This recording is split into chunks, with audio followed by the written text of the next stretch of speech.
আসতেছে sir. Sir তোমাদের সবাইকে জুম অনলাইন ক্লাসে স্বাগত। আজকে তোমাদের ফিনান্স ব্যাংকিং ও বীমা দ্বিতীয় পত্রের দ্বিতীয় অধ্যায় কেন্দ্রীয় ব্যাংক নিয়ে আলোচনা করব। তো আজকে যে বিষয়টি তোমাদের তোমাদের ক্লাসে আলোচনা করা হবে সেটা হচ্ছে কেন্দ্রীয় ব্যাংকের ঋণ নিয়ন্ত্রণ পদ্ধতি। এটা খুবই গুরুত্বপূর্ণ একটা পয়েন্ট বা টপিক। এই টপিক থেকে সব সময় প্রশ্ন আসে এবং এখান থেকে অনেক অ্যানালাইটিক্যাল টাইপের প্রশ্ন হয়, ইউনিভার্সিটি ভর্তি পরীক্ষাতেও হয়। আর তোমরা অ্যাজ এ বিজনেস স্টুডেন্ট বা অ্যাজ এ ফাইন্যান্স স্টুডেন্ট তোমাদের এই বিষয়গুলোর খুব গুরুত্ব সহকারে জানতে হবে বা স্টাডি করতে হবে। চলো আমরা সবাই ক্লাসে যাই, আজকে লেকচারে চলে যাই।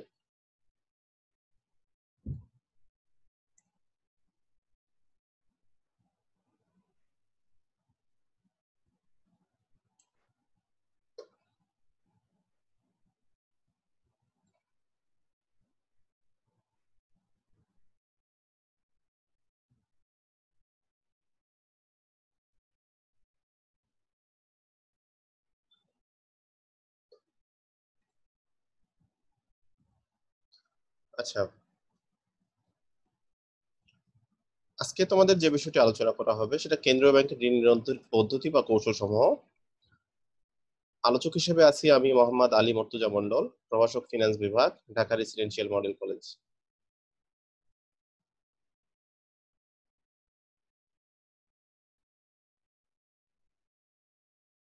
দেখো, যে বিষয়টার কথা আমি বললাম, কেন্দ্রীয় ব্যাংকের ঋণ নিয়ন্ত্রণ পদ্ধতি বা কৌশল সমূহ। তো এখানে প্রফেসর শ বলেছেন, a central bank is a bank which control credits. অর্থাৎ কেন্দ্রীয় ব্যাংক হচ্ছে এমন একটা ব্যাংক যা ঋণ নিয়ন্ত্রণ করে। দেশের অভ্যন্তরে ঋণের যোগান বা মুদ্রা সরবরাহ পরিস্থিতি কাম্য স্তরে বজায় রাখার জন্য কেন্দ্রীয় ব্যাংকের চেষ্টা বা প্রচেষ্টাকে কেন্দ্রীয় ব্যাংকের ঋণ নিয়ন্ত্রণ বলে। অর্থাৎ আমাদের বাজারে যে মুদ্রার পরিমাণটা কেমন হবে, কোন অবস্থায় থাকবে, সেটাকে কেন্দ্রীয় ব্যাংক কি করে, নিয়ন্ত্রণ করে। সেই নিয়ন্ত্রণকেই বলা হচ্ছে কেন্দ্রীয় ব্যাংকের ঋণ নিয়ন্ত্রণ। আচ্ছা, এরূপ প্রচেষ্টা বা পদ্ধতি বা কৌশল বিভিন্ন ধরনের হতে পারে। নিম্নের রেখাচিত্রের সাহায্যে তা প্রদর্শিত হলো বা দেখানো হলো। আমরা দেখি রেখাচিত্রটা কেমন।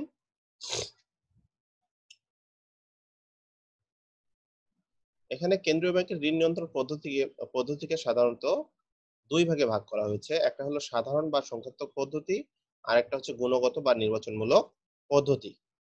সাধারণ পদ্ধতিকে আবার কয় ভাগে ভাগ করা হয়েছে? সাধারণ পদ্ধতিকে তিন ভাগে। সাধারণ বা সংখ্যাত্মক পদ্ধতিকে আবার কয় ভাগে ভাগ করা হয়েছে? তিন ভাগে ভাগ করা হয়েছে। প্রথমটাকে বলা হচ্ছে, দেখো, ব্যাংক হার নীতি। কি বলা হচ্ছে? ব্যাংক হার নীতি। তারপরে দুই নম্বরটাকে বলা হচ্ছে খোলা বাজার নীতি। কি নীতি? খোলা বাজার নীতি। আর তিন নম্বরকে বলা হচ্ছে জমার হার পরিবর্তন নীতি। তারপরে গুণগত বা নির্বাচনমূলক পদ্ধতিকে 6 ভাগে ভাগ করা হয়েছে। কয় ভাগে? 6 ভাগে ভাগ করা হয়েছে।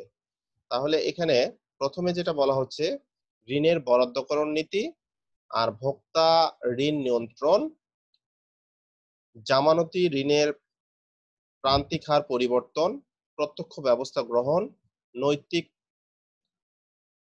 প্রয়োজনা আর প্রচারণা পদ্ধতি। কয়টা? 6টা। তাহলে গুণগত বা নির্বাচনমূলক পদ্ধতিকে 6 ভাগে ভাগ করা হয়েছে এবং সাধারণ বা সংখ্যাত্মক পদ্ধতিকে 3 ভাগে ভাগ করা হয়েছে। এগুলোর আমরা বিস্তারিত এখন দেখব। তাহলে প্রথমে তোমাদের যেটা চলে আসছে সেটা হচ্ছে সাধারণ বা সংখ্যাত্মক পদ্ধতিটা। তো সাধারণ বা সংখ্যাত্মক পদ্ধতিটা কি, এখানে আমি স্লাইডে দেখাইনি, তোমরা এটা বইয়ে পাবা। আর আমি এখন এটা নিয়ে একটু কথা বলবো, একটু বোঝার চেষ্টা করো। খুব বেশি কঠিন না, ইজি। দেখো, ঋণের উদ্দেশ্য বা ব্যবহারের প্রতি বিশেষ দৃষ্টি আরোপ না করে সাধারণভাবে বাজারে ঋণের পরিমাণ নিয়ন্ত্রণ করার কৌশলকেই সাধারণত সাধারণ বা সংখ্যাত্মক পদ্ধতি বলে। অর্থাৎ আমরা যে ব্যাংক যে ঋণটা প্রদান করতেছে বা ব্যাংক যে ঋণটা সরবরাহ করতেছে বা ডিস্ট্রিবিউট করতেছে বা বন্টন করতেছে, সেই ক্ষেত্রে ঋণের ব্যবহার বা উদ্দেশ্য, ঋণটা কোন উদ্দেশ্যে ব্যবহার হচ্ছে এবং ব্যবহারটা কিভাবে করতেছে, এটার প্রতি বিশেষ দৃষ্টি রাখে না। না রেখে জাস্ট সাধারণভাবে ঋণটাকে নিয়ন্ত্রণ বা কাম্য স্তরে রাখার চেষ্টা করে। কে করে? সেন্ট্রাল ব্যাংক করে। সেইটাকেই বলা হচ্ছে সাধারণ বা সংখ্যাত্মক পদ্ধতি। তা সাধারণ বা সংখ্যাত্মক পদ্ধতির প্রথম যে বিষয়টা এখানে আলোচনা করা হয়েছে সেটা হচ্ছে ব্যাংক হার নীতি। এটা মোস্ট ইম্পর্টেন্ট একটা পয়েন্ট বা টপিক। এটা থেকে সবসময় প্রশ্ন আসে বা এটা তোমাকে জানতে হবে, বুঝতে হবে। ইউনিভার্সিটি অ্যাডমিশনে আসে, ভার্সিটি তোমাদের pre test, test, final, HSC সব জায়গাতে এই ধরনের প্রশ্ন থাকবে। আর তুমি অ্যাজ এ বিজনেস স্টুডেন্ট এটা সবসময় তোমাদের জানতে হবে। তো দেখো এখানে কি বলছে সেটা দেখো। বাণিজ্যিক ব্যাংকগুলো যে সুদের হারে কেন্দ্রীয় ব্যাংকের নিকট হতে বা নিকট থেকে ঋণ গ্রহণ করে বা প্রথম শ্রেণীর বিল বাট্টা করে নেয়, সেই হারকে ব্যাংক হার নীতি বলে। তাহলে আমরা যেটা বুঝলাম, কেন্দ্রীয় ব্যাংক কি করে? কেন্দ্রীয় ব্যাংকের কাছ থেকে বাণিজ্যিক ব্যাংকগুলো বা সিবি কমার্শিয়াল ব্যাংকগুলো যখন তারা ঋণ নেয়, তখন কেন্দ্রীয় ব্যাংক ওই ঋণের উপরে যে চার্জ আরোপ করে, যে সুদ আরোপ করে, যে সুদটা তারা নেয়, সেই সুদটাকে বলা হচ্ছে ব্যাংক হার নীতি। বাংলাদেশে বর্তমানে এই হার শতকরা 5% বা 5% বা শতকরা 5%। ঠিক আছে?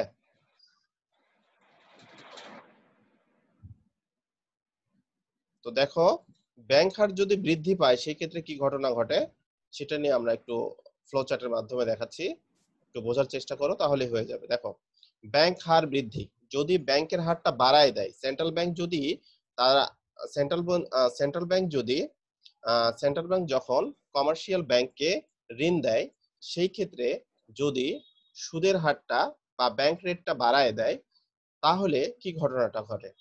যদি ব্যাংকের হারটা বৃদ্ধি পায় সেই ক্ষেত্রে বাণিজ্য ব্যাংকের সুদের হারের পরিমাণটাও বেড়ে যাবে। কারণ তারা কমার্শিয়াল ব্যাংক যখন সেন্ট্রাল ব্যাংকের কাছ থেকে বেশি পরিমাণ সুদে বা বেশি পরিমাণ ইন্টারেস্টে যখন টাকাটা নিবে অ্যাজ এ ঋণ হিসেবে, তারা তো টাকাটাকে বসে রাখবে না, তারা টাকাটাকে অন্য একটা খাতে কি করবে? বিনিয়োগ করবে, না হলে ঋণ দিবে। তাহলে ঋণ দেওয়ার ক্ষেত্রে তারা আবার তারা যখন গ্রাহক পর্যায়ে ঋণ দিবে, তখন তারা ওখান থেকে সুদের পরিমাণটা কি করে দিবে? বাড়ায় দিবে। সেই ক্ষেত্রে গ্রাহকরা এখানে উৎসাহটা কি করবে? হারায় ফেলবে। তার কারণ তারা এখানে তারা ঋণের জন্য বেশি পরিমাণ তাদেরকে সুদ দিতে হচ্ছে। সেই ক্ষেত্রে বাজারে ঋণের পরিমাণটা কি পাবে? হ্রাস পাবে। মানে বাজারে গ্রাহক ঋণ নেওয়ার পরিমাণটা আলটিমেট ভাবেই কমে যাবে। তাদেরকে বাধ্য করতে হবে না, তারা এমনিতেই বাধ্য হবে যে আমরা এই ঋণ নিলে আমাদের বেশি পরিমাণ সুদ দিতে হচ্ছে, সো আমরা এটা না নিয়ে অন্য কোনো ব্যবস্থা থেকে বা অন্য কোনো উৎস থেকে যদি ঋণ নিতে পারি ওইটা আমরা দেখবো। ক্লিয়ার? কারো কোনো প্রশ্ন আছে এখানে? স্যার, হ্যাঁ বলো তানভীর। প্রশ্ন নাই স্যার। বুঝি নাই প্রশ্ন। প্রশ্ন নাই স্যার। আচ্ছা, ওকে, ধন্যবাদ। দেখো, যখন ব্যাংক হার হ্রাস পায়, যখন সেন্ট্রাল ব্যাংক তাদের ব্যাংক রেটটাকে কমায় দেয় বা হ্রাস পায়, সেক্ষেত্রে কি ঘটনাটা ঘটে দেখো। সেই ক্ষেত্রে বাণিজ্যিক ব্যাংকের সুদের হার হ্রাস পায়, কারণ সেন্ট্রাল ব্যাংকের কাছ থেকে বাণিজ্যিক ব্যাংক কম সুদে ঋণ নিতে পারতেছে। যখন তারা কম সুদে ঋণ নিবে, তখন তারাও গ্রাহক পর্যায়ে যখন ওই টাকাটা গ্রাহক পর্যায়ে ঋণ দিবে, তখন তারা কম সুদটা বা কম সুদ চার্জ আরোপ করবে। কার উপরে? গ্রাহকের উপরে। তখন গ্রাহকের মধ্যে উৎসাহটা বেড়ে যাবে যে আমাদের কমার্শিয়াল ব্যাংক বা আমরা ধরো Jamuna bank, BRAC bank, Dutch Bangla bank, যে ব্যাংকের কথাই বলি না কেন, এই ব্যাংকের কাছ থেকে এখন ঋণ নিচ্ছে, আলটিমেট ভাবে সুদের পরিমাণটা কম আগের চেয়ে। সেই ক্ষেত্রে তাদের নতুন করে উৎসাহের সৃষ্টি হবে। যখন উৎসাহের সৃষ্টি হবে, তখন কি হবে? বাজারে ঋণের পরিমাণটা বৃদ্ধি পাবে, অর্থাৎ বেশি সংখ্যক লোক ঋণ নেওয়ার জন্য আগ্রহী হবে বা নিবে। তখন আলটিমেট ভাবে বাজারে ঋণের পরিমাণটা বেড়ে যাবে। গ্রাহক সংখ্যা বাড়া মানে ঋণের পরিমাণটা বেড়ে যাবে। কোনো প্রশ্ন আছে গালিব?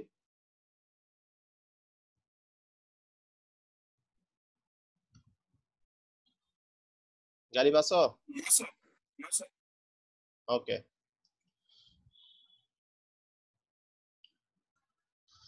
তারপরের যে পয়েন্টটা সেটা দেখো, সেটাকে বলা হচ্ছে খোলা বাজার নীতি, open market policy. Open market policy. তো খোলা বাজার নীতি এটাও ব্যাংক হার নীতির মতোই ইকুয়ালি ইম্পর্টেন্ট। এটাকেও তোমরা সবসময় মাথায় রাখতে হবে অ্যাজ এ বিজনেস স্টুডেন্ট। তুমি যদি নিজেকে ভালো মনে করো তাহলে তোমার এই বিষয়গুলো সবসময় মাথায় রাখতে হবে। বর্তমান কালে সরকার যেমনই প্রয়োজনে বিভিন্ন ধরনের বন্ড সিকিউরিটিজ খোলা বাজারে বিক্রি করতে পারে।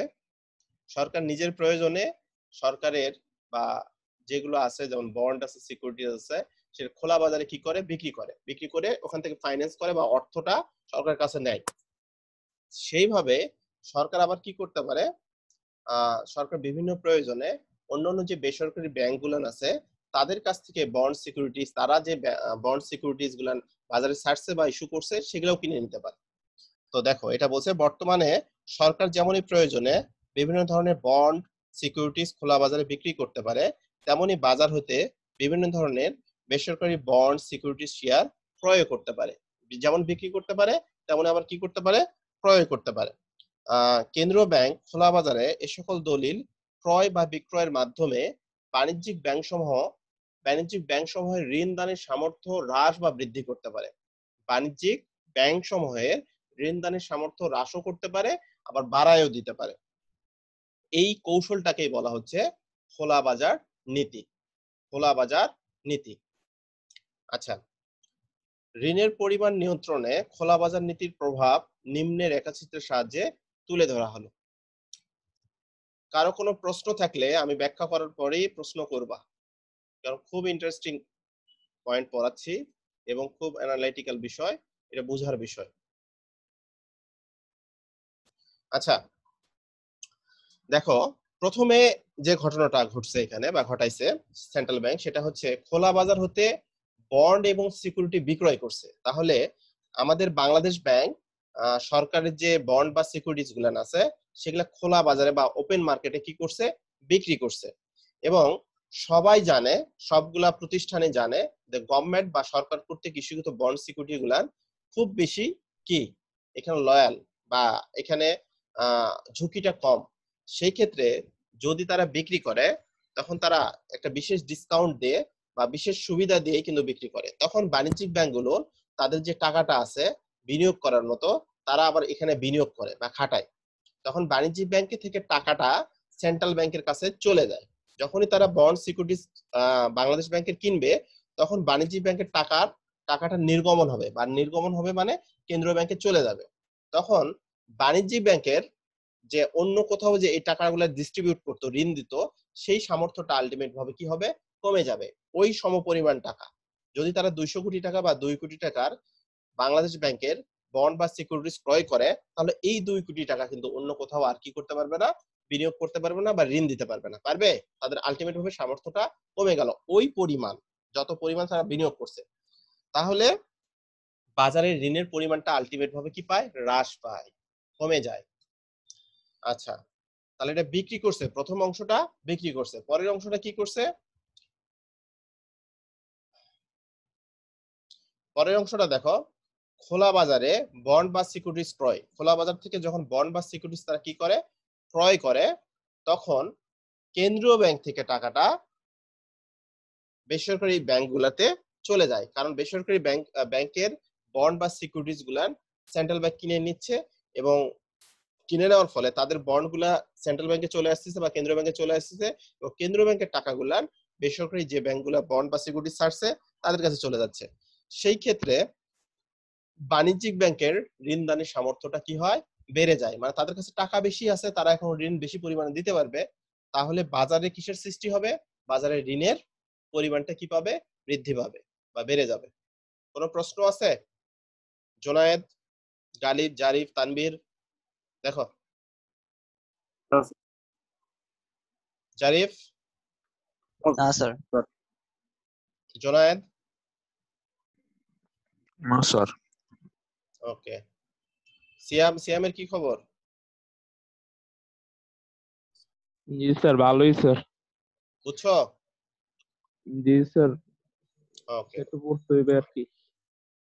পড়তে হবে, হ্যাঁ পড়তে হবে। পড়ে না বুঝলে আমাকে পরে আস্ক করো, কিন্তু পুরো তোমাদের আমি পড়তে জি স্যার। বলছিলাম এটা, ঠিক আছে? জি স্যার। ওকে, তারপরেরটা সবার শেষের যে বিষয়টা সেটা হচ্ছে দেখো জমার হার পরিবর্তন নীতি, রিজার্ভ রেশিও চেঞ্জিং পলিসি।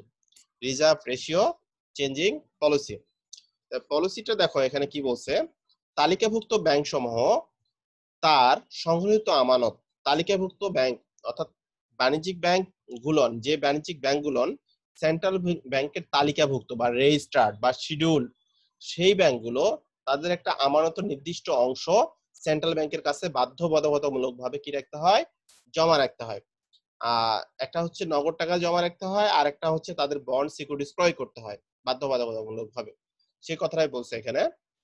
দেখো তালিকাভুক্ত ব্যাংক সমূহ তাদের সংগৃহীত আমানতের একটি নির্দিষ্ট অংশ বাধ্যবাধকতামূলক ভাবে নগদে, এটা নগদেই কি করতে হবে, রাখতে হবে, ও অংশ বিশেষ বন্ড সিকিউরিটিজ ক্রয় করে কেন্দ্রীয় ব্যাংকে জমা রাখে। বন্ড বা সিকিউরিটিজ ক্রয় করে তারা কেন্দ্রীয় ব্যাংকে কি করে, জমা রাখে। এই জমার হার পরিবর্তন করে ঋণ নিয়ন্ত্রণ কৌশলকে জমার হার পরিবর্তন নীতি বলে। তাহলে দেখো যে জমার যে রেটটা আছে সেই রেটটাকে কি করে দেয়, সেন্ট্রাল ব্যাংক চেঞ্জ করে দেয়, কখনো বাড়ায় দেয়, কখনো আবার কমায় দেয়। তাহলে এই নীতিটাকে বলা হচ্ছে জমার হার পরিবর্তন নীতি। আচ্ছা, নগদে যে অর্থ জমা রাখে তাকে সিআরআর, ক্যাশ রিজার্ভ রিকোয়ারমেন্ট বলে। এছাড়া বাকিটা বন্ড কিনে কেন্দ্রীয় ব্যাংকে সংরক্ষণ করতে হয়, তাকে বলা হয় এসএলআর, স্ট্যাটুটরি লিকুইডিটি রেশিও। আচ্ছা, বাংলাদেশে সিআরআর এবং এসএলআর এর পরিমাণ, সিআরআর এর পরিমাণ 5.5% জেনারেল ভাবে বা সাধারণ ভাবে, এবং এসএলআর এর পরিমাণ হচ্ছে 13%। অর্থাৎ তারা যদি 100 টাকা আমানত হিসেবে জমা রাখে, 800 টাকা গ্রাহক পর্যায় থেকে আমানত হিসেবে সংগ্রহ করে, তার 5 টাকা 50 পয়সা সরাসরি কেন্দ্রীয় ব্যাংকের কাছে জমা দিতে হবে, বাংলাদেশের প্রচলিত যেটা আছে এখন। আর এছাড়াও 13% বা 13 টাকা সমপরিমাণ তোমার হচ্ছে সেন্ট্রাল ব্যাংকের শেয়ার বন্ড ডিবেঞ্চার ক্রয় করতে হবে। একটা নগদ টাকা দিলা, আর একটা হচ্ছে তোমার বিনিয়োগ করতে তোমাকে বাধ্য করলো যে তুমি বিনিয়োগ করো। তবে ইসলামী শরিয়া ভিত্তিক ব্যাংকের ক্ষেত্রে সিআরআর এবং এসএলআর 5.5% ও 5.5%, তাহলে দুটারই 5.5% বা 5.5%। তো এখানে দেখো, এখানে একটা চিত্র আছে, ঋণের পরিমাণ নিয়ন্ত্রণে জমার হার হ্রাস বৃদ্ধির প্রভাব নিম্নের রেখাচিত্রের সাহায্যে তুলে ধরা হলো। প্রথমে দেখো জমার হার যখন বাড়ায় দেয়, জমার হার মানে সিআরআর যখন বাড়ায় দেয় তখন কি হয় দেখো, যখন জমার হার বাড়ায় দিবে তখন বাণিজ্যিক ব্যাংক থেকে অধিক পরিমাণে টাকা বা অধিক পরিমাণ পার্সেন্ট টাকাটা কেন্দ্রীয় ব্যাংকের কাছে চলে আসবে, এবং বাণিজ্যিক ব্যাংকের ঋণ দানের সামর্থ্যটা আলটিমেট ভাবে হ্রাস পাবে, কারণ তাদের টাকা বেশি দিতে হচ্ছে কোথায়, কেন্দ্রীয় ব্যাংকের কাছে। তাহলে তাদের বেশি পরিমাণ টাকা চলে যাচ্ছে, তাহলে যে বেশি পরিমাণ টাকাটা চলে যাচ্ছে ওই টাকাটা যদি নরমালি থাকতো তাহলে এই টাকাটা তারা ঋণ দিতে পারতো, কিন্তু এই টাকাটা চলে যাওয়ার ফলে তাদের ঋণ দানের সামর্থ্য কিন্তু যতটুকু থাকার কথা ছিল তার চেয়ে কমে যাচ্ছে। তার মানে আলটিমেট ভাবে তাদের ঋণ দানের সামর্থ্যটা কমে যাচ্ছে। সেই ক্ষেত্রে কি হচ্ছে দেখো, বাজারে ঋণের পরিমাণটা কি পাচ্ছে, হ্রাস পাচ্ছে। তারপরে দেখো জমার হার যখন হ্রাস করে দেয়, কমায় দেয়, তখন কি হয়, বাণিজ্যিক ব্যাংক হইতে কম পরিমাণে অর্থ কেন্দ্রীয় ব্যাংকে নির্গমন হয়, মানে কেন্দ্রীয় ব্যাংকের কাছে যায়। সেই ক্ষেত্রে বাণিজ্যিক ব্যাংকের ঋণ দানের সামর্থ্য সেক্ষেত্রে বেড়ে যায়, কারণ আগে যে পার্সেন্টটা দিত তার চেয়ে কম দিচ্ছে, তারা আলটিমেট ভাবে যেখানে আগে যে পরিমাণ টাকা দিত তার চেয়ে কম পরিমাণ টাকা এখন তাদের দিতে হচ্ছে, তারা হ্রাস পাচ্ছে, বৃদ্ধি পাচ্ছে। সেই ক্ষেত্রে বাজারে ঋণের পরিমাণটা কি পাবে, বৃদ্ধি পাবে। কোনো প্রশ্ন আছে এখানে? দেখো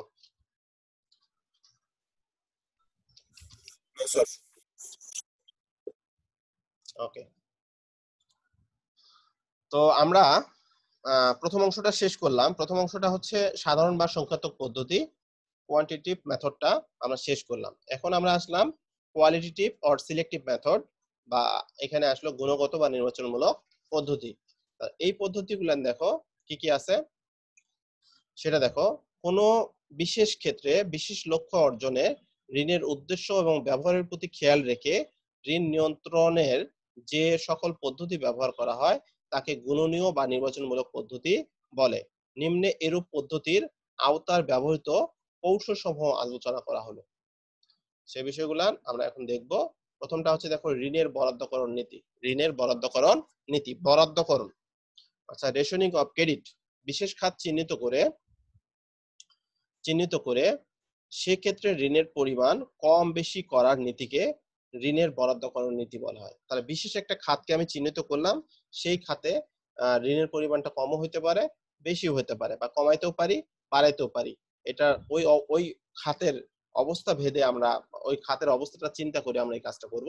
সেই নীতি থেকে বলা হচ্ছে ঋণের বরাদ্দকরণ নীতি। এরূপ নীতির ক্ষেত্রে সকল খাতে ঋণ দেওয়ার প্রয়োজন, যে সকল খাতে ঋণ দেওয়ার প্রয়োজন সেখানে কেন্দ্রীয় ব্যাংক বিশেষ বরাদ্দের নির্দেশ দেয়। আবার যে সকল খাতে ঋণ কমানো উচিত সেই ক্ষেত্রে কড়াকড়ি আরোপ করে। কেন্দ্রীয় ব্যাংকের চিংড়ি চাষ প্রকল্পে ঋণের পরিমাণ বাড়াতে বা কমাতে চাইলে এই খাতের ঋণের প্রদানের কোটা বাড়িয়ে বা কমিয়ে নির্দিষ্ট করে দিতে পারে। এভাবে বিশেষ খাতকে ঋণ নিয়ন্ত্রণ করা সম্ভব। কথা তো বুঝতে পারছো? কোনো একটা বিশেষ খাত যদি বাংলাদেশে এগ্রিকালচার খাতটা এখন যদি ভঙ্গুর অবস্থায় থাকে, একটু পিছায়ে থাকে, তাহলে যেহেতু কেন্দ্রীয় ব্যাংক সামষ্টিক অর্থনীতি নিয়ে কাজ করে বা পুরা অর্থনীতি নিয়ে কাজ করে, সেই ক্ষেত্রে আমাদের কৃষি সেক্টরটাকে ডেভেলপ করার জন্য তাদের কৃষক পর্যায়ে বা মাঠ পর্যায়ে কৃষকদেরকে এটার আওতায় তাদেরকে ঋণের পরিমাণটা বাড়ায় দেয়, যে আপনারা ঋণ নেন, প্রোডাক্টিভিটি বাড়ান। সেই ক্ষেত্রে আমাদের কি হবে, আমাদের কর্মসংস্থান, আমাদের যারা শ্রমটা আছে, তৈরি শ্রমটা, বা আমাদের যারা উদ্যমী লোক আছে, তারা কাজ করে দেশকে আগায় নিয়ে যায়, তাদের নিজেদের অভাবটাও পূরণ করুক, দেশকেও তারা একটা খাদ্যে স্বয়ংসম্পূর্ণতা অর্জনের সহায়তা করুক। তাহলে এই জন্য এই খাতটাকে চিহ্নিত করছে। আবার যদি দেখা যায় যে আমাদের শিল্প খাত এখন মোর ডেভেলপড হয়ে গেছে, তাহলে ওখানে যে পরিমাণ ঋণ দেওয়া হচ্ছিল সেখান থেকে কমায় দিতে পারে বা অন্য একটা খাত বাড়ায় দিতে পারে। এটা সরকার বিচার বিশ্লেষণ করেই এই কাজটা করে। তাহলে কোনো একটা খাতে ঋণের পরিমাণ সরকার বাড়ায়ও দিতে পারে, কমায়ও দিতে পারে। তো বাড়ায় দিলে ওটাকে হেল্প করা হচ্ছে, যদি তারা খুব ভালো অবস্থায় যায় তো কমায় দিবে। এইভাবে সরকার কি করে, ঋণের বরাদ্দকরণ নীতিটাকে বাস্তবায়ন করে। ওকে, এরপরটা দেখো ভোক্তা ঋণ নিয়ন্ত্রণ। ভোক্তা ঋণটা হচ্ছে কনজিউমার ক্রেডিট কন্ট্রোল। কনজিউমার মানে ভোক্তা। আমাদের এখন গোটা বিশ্বে যে ঘটনাটা ঘটে সেটা ক্রেডিটে বা ঋণে আমাদের যে ব্যবহৃত পণ্যগুলান আমরা কি করতে পারি, ক্রয় করতে পারি। আমরা গাড়ি ক্রয় করতে পারি, এসি ক্রয় করতে পারি, আমরা মোবাইল ফোন ক্রয় করতে পারি, টিভি ক্রয় করতে পারি, ফ্রিজ ক্রয় করতে পারি, তাই তো, খাট ক্রয় করতে পারি। তো এই বিষয়গুলান এখন সবকিছু ক্রেডিটে চলে গেছে। তাহলে এই ভোক্তা ঋণ বা ভোক্তার গ্রাহক পর্যায়ে যে ঋণটা দেওয়া হচ্ছে, এই ঋণটাকেও সরকার কি করতে পারে, কন্ট্রোল করতে পারে, কন্ট্রোল করে ঋণটাকে ঋণ নিয়ন্ত্রণ করতে পারে। সে বিষয়টা দেখো। আধুনিক বিশ্বে ভোগ্যপণ্য ক্রয়ের ব্যাপারে ব্যাপক ঋণ কর্মসূচি লক্ষণীয়। ভোগ্যপণ্য ক্রয় খাতে ঋণের পরিমাণ কাঙ্ক্ষিত মাত্রায় বজায় রাখার জন্য যে ঋণ নিয়ন্ত্রণ পদ্ধতি ব্যবহার করা হয় তাকে ভোক্তা ঋণ নিয়ন্ত্রণ পদ্ধতি বলে। ভোক্তা ঋণ নিয়ন্ত্রণ পদ্ধতি বলে। এরূপ ঋণ কিস্তিতে পরিশোধ্য বিধায় ঋণের কিস্তির সংখ্যা কমিয়ে বা বাড়িয়ে অথবা ক্রয় মূল্যের উপর ঋণ প্রদানের হার হ্রাস বৃদ্ধি করে গ্রাহকের উপর প্রভাব সৃষ্টি ও ঋণ নিয়ন্ত্রণ করা সম্ভব। তো সেই ক্ষেত্রে দেখো, যেমন গাড়ি ক্রয়ে ব্যাংকগুলোকে ক্রয় মূল্য 70% ঋণ দিল, কেন্দ্রীয় ব্যাংকের নতুন নির্দেশনা জারি হচ্ছে 50%। অর্থাৎ আগে গাড়ি ক্রয়ের জন্য ব্যাংকগুলো যারা কনজিউমার ক্রেডিট দেয় বা ঋণ দেয়, সেক্ষেত্রে আগে ছিল যে তোমার যদি 30% টাকা থাকে তাহলে 70% টাকা ওই গাড়ির ক্রয় মূল্যের এটা ব্যাংক ঋণ দিত। কিন্তু এখন কেন্দ্রীয় ব্যাংক কি করছে, এটাকে কড়াকড়ি আরোপ করছে। ওরা বলছে যে না, 30% এখানে আসলে তাদেরকে 50% ঋণ দেবে এবং 50% তাদেরকে নিজেদেরকেই টাকাটা জমা দিতে হবে, তাদেরকে সংগ্রহ করতে হবে। তাহলে এখানে কি করলো, 20% কমায় দিল। তাহলে আর একটা বিষয় আছে এখানে, সেটা হচ্ছে যে তুমি আগের যে নির্দেশনা ছিল সেটা হচ্ছে 24 কিস্তিতে টাকাটা পরিশোধ করতে পারতা, কিন্তু এখন নির্দেশনা অনুযায়ী 12 কিস্তিতে পরিশোধ করতে হবে। তার মানে কি আগে যা ছিল তার চেয়ে কমায় দিছে, তার মানে এখন একটু বার্ডেন করছে, একটু হার্ড করছে, বা এখন একটু কষ্টসাধ্য ব্যাপার। এখানে অনেকেই তাহলে এই ঋণ নেওয়া থেকে মুখ ফিরায় নেবে বা হচ্ছে তারা আগ্রহ প্রকাশ করবে না। কার কোনো প্রশ্ন আছে এখানে?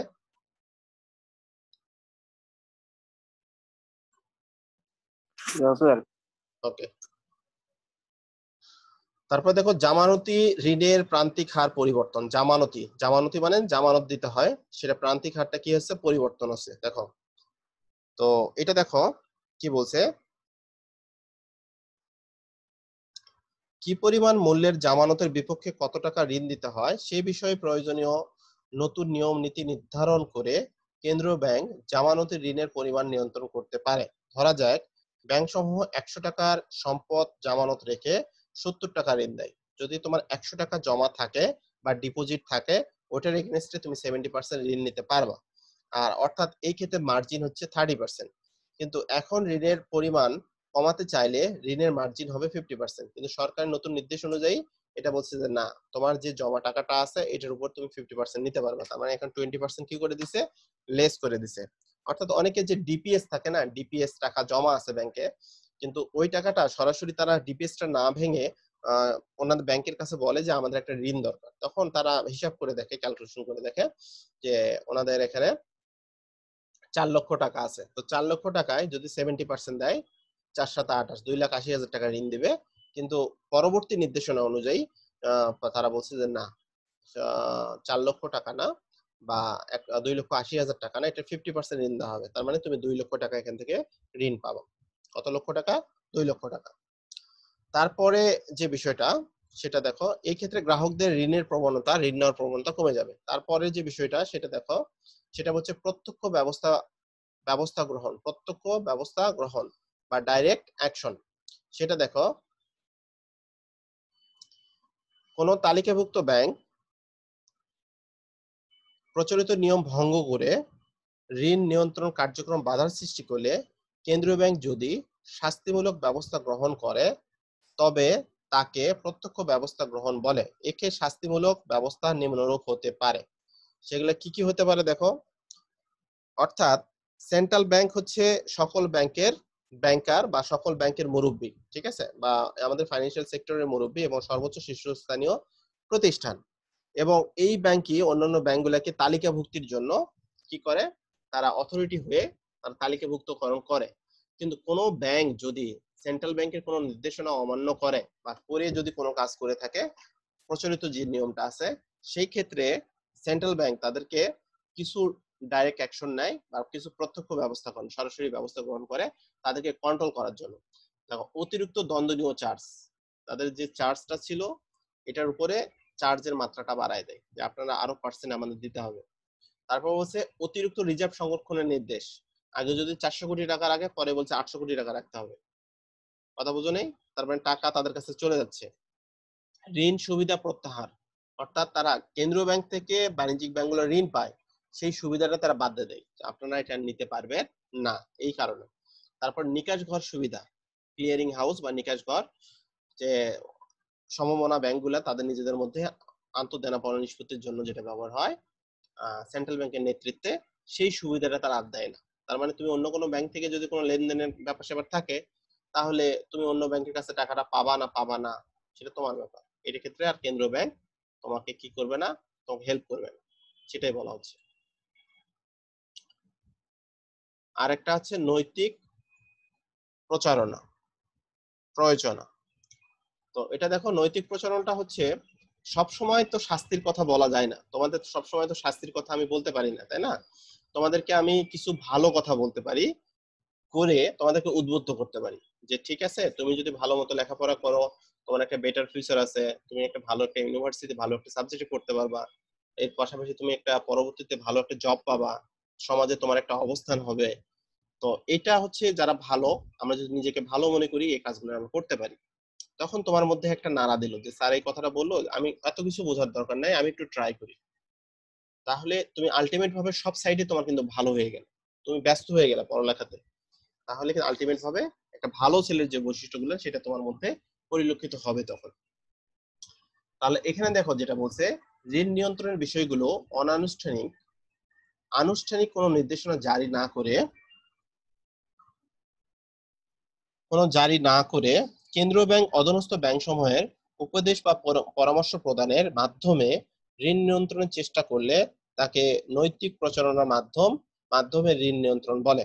কেন্দ্রীয় ব্যাংক দেশের ব্যাংক ব্যবস্থার অভিভাবক বিধায় অনেক ক্ষেত্রে অধীনস্থ ব্যাংক সমূহ নানান উপদেশ বা পরামর্শ দেয়। এতে ব্যাংক সমূহের উপর তাদের নৈতিক বাধ্যবাধকতার সৃষ্টি হয়। যেমন দেশের বন্যা পরিস্থিতির ফলে কৃষিতে মারাত্মক ক্ষতি হলে কেন্দ্রীয় ব্যাংক কৃষি খাতে ঋণ দেওয়ার জন্য অধীনস্থ ব্যাংকগুলোকে উপদেশ বা পরামর্শ দিতে উৎসাহ করে। এতে কিছুটা হলেও এই ক্ষেত্রে ঋণের পরিমাণ বাড়ানোর সম্ভাবনা সৃষ্টি হবে।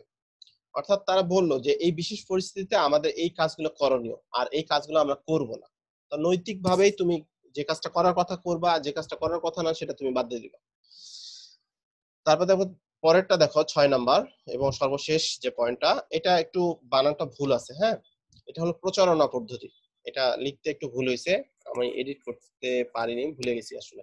তো দেখো কি বলছে, প্রচারণা পদ্ধতিটা হচ্ছে কেন্দ্রীয় ব্যাংক তার গুরু দায়িত্ব পালনের প্রয়োজনে তারা বুলেটিন প্রকাশ করে, ম্যাগাজিন প্রকাশ করে, পত্র পত্রিকা মাধ্যমে তাদের প্রতিবেদন দিয়ে দেয়।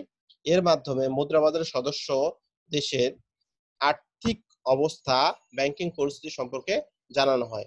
দেশের খাতওয়ারি ঋণ ব্যবস্থা এক্ষেত্রে করণীয় বিষয়ে এতে আলোকপাত করা হয়।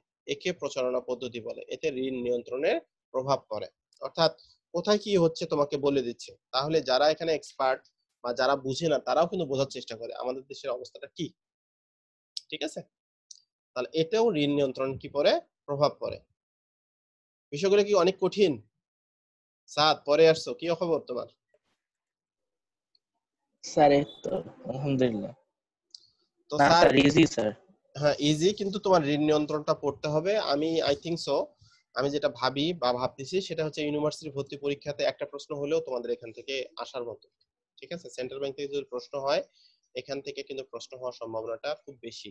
ঠিক আছে, তো এই যে যে বিষয়গুলো আছে কেন্দ্রীয় ব্যাংকের ঋণ নিয়ন্ত্রণ পদ্ধতি, প্রত্যেকটা ইস্যু ক্লিয়ারলি ধারণা নিয়ে যাবে কোথায় কি হচ্ছে। হ্যাঁ, এবং তোমাদের একাডেমিক ভাবে যেখানেই পরীক্ষা হোক না কেন এখান থেকে কিন্তু প্রশ্ন আসে। ঠিক আছে,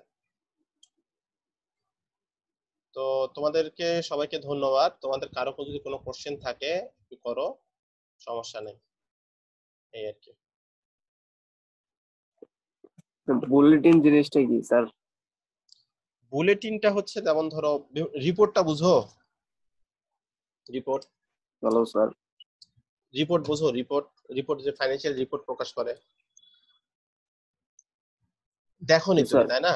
এইরকম একটা এই কি বলবো তোমার, এই মাত্রার একটা বই, 60 বা এই মাত্রার একটা বই তারা প্রকাশ করে, যে ওইটা বুলেটিনটা হচ্ছে ওটার চেয়ে আর একটু সংক্ষিপ্ত ভাবে, কিন্তু ওই ব্যাংকের যে পারফরমেন্স, কোথায় কি করছে, কোন খাতে কি হয়েছে, কোন খাতে প্রফিট হয়েছে না হয়েছে, ওটা জাস্ট একটা শকের মাধ্যমে বা ফরম্যাটে প্রকাশ করে গ্রাহকের জন্য।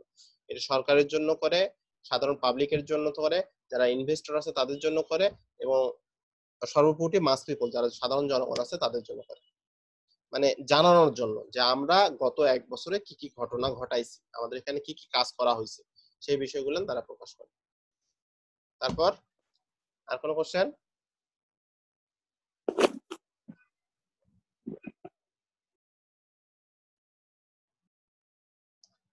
তো ঠিক আছে, আজকে এই পর্যন্তই। তোমরা সবাই ভালো থেকো, সুস্থ থেকো, আর একটু পড়ালেখা করো। নেক্সট ক্লাসে আমি কিন্তু এখান থেকে পড়া ধরবো। ঠিক আছে, তোমরা যারা ক্লাস করতেছো তোমরা ভালো ছেলে, তোমরা একটু পড়ে আসবা। হ্যাঁ, এই তো। তো ঠিক আছে, আল্লাহ হাফেজ, সবাই সুস্থ থাকবা, আসসালামু পড়ালেখা আলাইকুম করো। স্যার। ওয়ালাইকুম আসসালাম। স্যার, আল্লাহ আল্লাহ হাফেজ।